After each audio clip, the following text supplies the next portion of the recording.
ನಮಸ್ಕಾರ ವೀಕ್ಷಕರೇ, ನಾವೀಗ ದಾವಣಗೆರೆ ದಕ್ಷಿಣ ವಿಧಾನಸಭಾ ಕ್ಷೇತ್ರದಲ್ಲಿದ್ದೀವಿ. ಇನ್ನೇನು ಕೆಲವೇ ದಿನ ಬಾಕಿ ಇರುವಂಥದ್ದು ಮತದಾನಕ್ಕೆ. ಸೊ ಕಾಂಗ್ರೆಸ್ನಿಂದ ದೊಡ್ಡ ಪ್ರಮಾಣದಲ್ಲಿ ಪ್ರಚಾರ ನಡೀತಾ ಇದೆ. ಮುಖ್ಯಮಂತ್ರಿಗಳು ಕೂಡ ಈ ಪ್ರಚಾರ ಮಾಡಿ ಹೋಗಿದ್ದಾರೆ.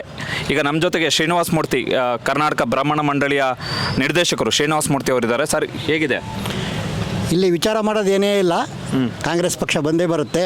ಶಿವಶಂಕರಪ್ಪನವರು ಈ ಕೋವಿಡ್ ಟೈಮ್ನಲ್ಲಿ ಮಾಡಿದಂಥ ಕೆಲಸ ಯಾರೂ ಮರೆಯೋದಿಲ್ಲ.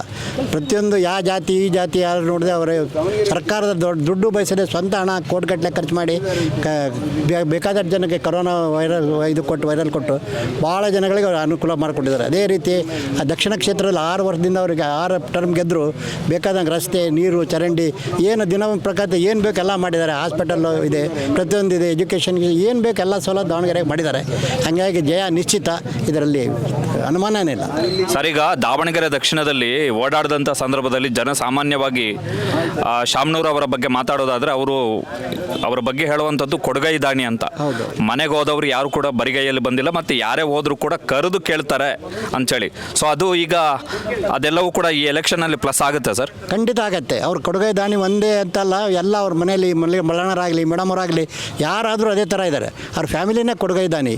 ಒಂದು ಹಿಂದೆ ಜಾತಿ ಮತ ಯಾರು ನೋಡಿದೆ, ಇಲ್ಲಿ ನಮ್ಮ ಬಾತಿಯಲ್ಲಿ ಚಮನ್ ಶರೀಫ್ ದರ್ಗಾ ಇದೆ, ಅಲ್ಲಿಗೂ ಬೇಕಾದಷ್ಟು ಸಹಾಯ ಮಾಡಿದ್ದಾರೆ.